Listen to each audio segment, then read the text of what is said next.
Dalam nama Bapa dan Putra dan Roh Kudus. Amin. Allah yang penuh kasih, terima kasih Engkau telah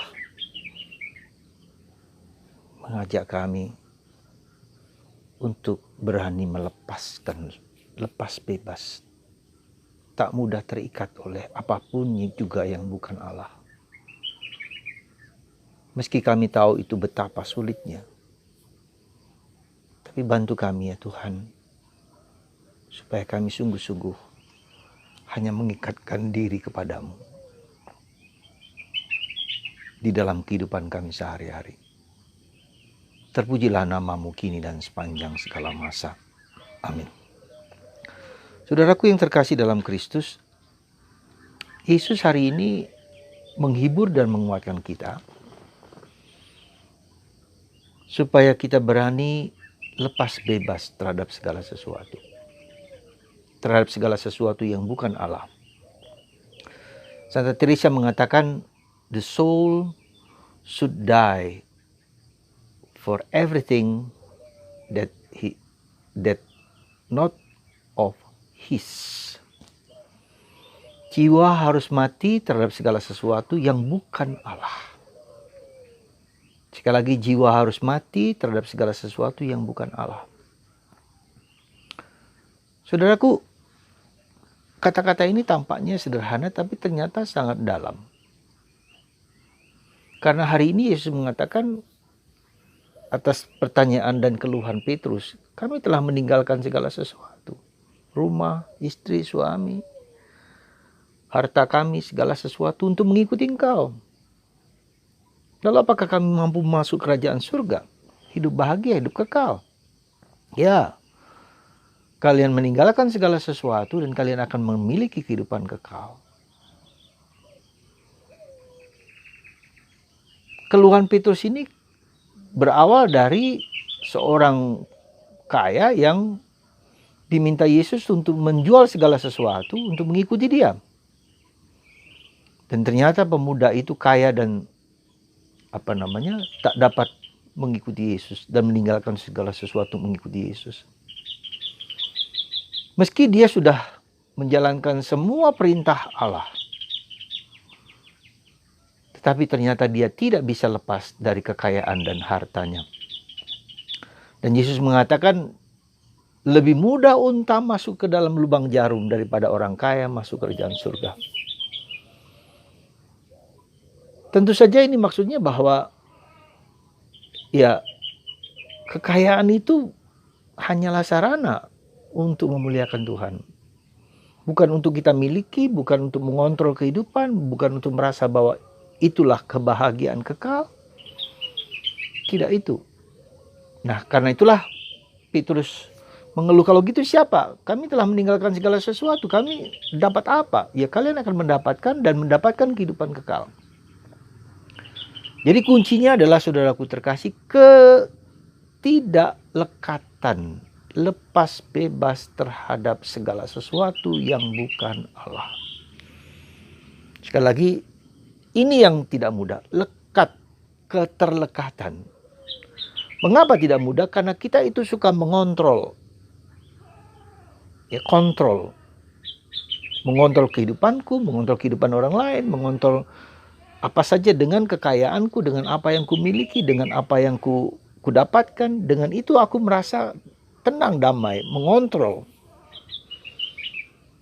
Dan di pandemi ini, semua yang kita kontrol dengan kekayaan itu nggak ada artinya. Seorang penasihat hukum, lawyer yang terkenal, Hotman Paris Hutapea, dia mengatakan, semua yang saya miliki dengan segala kekayaan, dengan segala kehebatan itu tidak ada artinya ketika saya mendapatkan pandemi virus COVID-19. Habis semua. Dan itulah yang terjadi, saudaraku terkasih dalam Kristus. Nah, jadi sikap lepas bebas itu dapat kita lakukan ketika kita berani mengakui bahwa Tuhan adalah memiliki hidupku. Santa Teresa mengatakan, I am for you and born for you. I am yours and born for you. What do you want? What do you want me? Apa yang kau inginkan padaku? Jadi dengan kata lain, keterlekatan, ketidaklekatan dan kesediaan melepaskan segala sesuatu karena I am yours. Aku adalah milikmu dan aku lahir untukmu. Apa yang kau inginkan padaku? Jadi dengan kata lain, seperti Petrus mengatakan, dia betapa sulitnya kami melepaskan segala sesuatu. Ya. Tetapi itu menjadi mungkin karena Roh Kudus yang membuka mata batin kita, yang menunjukkan kepada kita bahwa kerajaan Allah, I am yours. I am yours. Aku adalah milikmu. I am for you. Aku untukmu. Aku dilahirkan untukmu. Aku ini milik Tuhan. Sekali lagi, aku milik Tuhan, maka aku harus kembali kepada Tuhan. Dan tidak boleh ada yang mengikat pikiranku, hatiku, perasaanku, dan seluruh hidupku atas apapun juga, oleh apapun juga, dengan apapun juga. Jadi inilah sikap lepas bebas yang diminta oleh Yesus pada kita semua. Maka kita perlu latihan terus-menerus. Latihan itu banyak hal. Misalnya saya memberikan waktu yang cukup untuk bersama Yesus supaya saya sikap kontrol ini diubah. Jadi sikap kontrol ini diubah menjadi saya dikontrol oleh Tuhan. Jadi dengan berdoa itu saya tidak fokus lagi kepada diriku sendiri, tetapi fokus kepada Tuhan, melihat Tuhan dalam segala sesuatu. Jadi doa itu latihan untuk melihat Allah dalam segala sesuatu hidupku. Ya. Jadi tidak hanya kita minta sesuatu, tapi kita melepaskan ego kita untuk melihat Tuhan. Seandainya Tuhan melihat problemku seperti ini, apa yang lihat? Jadi aku belajar untuk masuk ke dalam hati Tuhan. Jadi itu yang pertama. Juga mungkin puasa. Ya, puasa itu adalah salah satu bentuk di mana kita melatih badan raga kita itu supaya tidak terikat kepada sesuatu, entah makanan, entah keinginan-keinginan, entah nafsu-nafsu yang lain. Itu kita membatasi diri, kita menjaga diri untuk tidak diikat. Belajar untuk mengekang diri, ya. Karena ada sesuatu yang jauh lebih tinggi daripada sekedar makanan atau minuman atau kesenangan-kesenangan duniawi lainnya.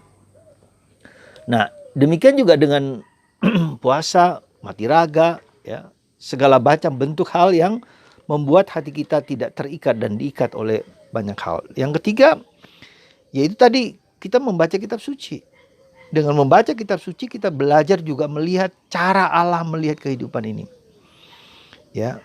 Jadi kita pelan-pelan dididik, dilatih untuk mengarahkan dengan dengan doa, dengan puasa, dengan mati raga, dengan membaca kitab suci. Itu tujuannya supaya kita sehati, sepikir dengan Allah, seperasaan dengan Allah. Nah, karena itulah nanti kita bisa mampu untuk meninggalkan dan melepaskan segala sesuatu yang bukan Allah dalam hidup kita. Tanpa itu menjadi sulit karena kita mudah sekali terikat dan mudah kontrol, sehingga kita belajar untuk dikontrol oleh Tuhan. Nah, tentu saja tingkat semakin lama semakin dalam pergaulan hidup rohani itu, semakin lama semakin kita mendengarkan suara Roh Kudus, ya. Itu penting bagi kita. Jadi arahnya itu adalah supaya kita semakin mendengarkan suara Allah lewat Roh Kudus yang berkarya dalam kehidupan sehari-hari. Ya, itu yang menjadi pegangan kita, ya. Jadi pegangan kita adalah supaya kita lama-kelamaan mendengarkan kepekaan, ketajaman mendengarkan suara Allah, suara kebaikan, ya, sebagai pribadi ketiga, tetapi juga sebagai buah-buah roh, ya. Kasih, murah hati, lemah lembut, sabar, ya.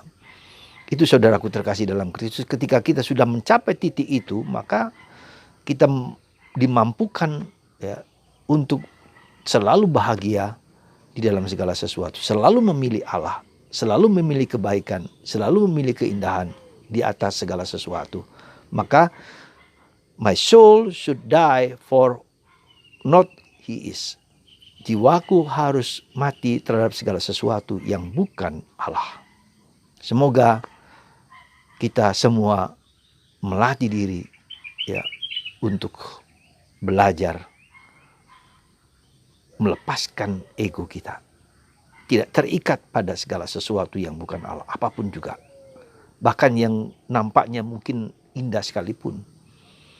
Yohanes dari Salib mengatakan bahkan pengalaman akan Allah pun harus dilepaskan. Karena itu bukan Allah. Hanya pancaran cinta Allah yang mau diberikan kepada kita untuk kita alami dan kita rasakan.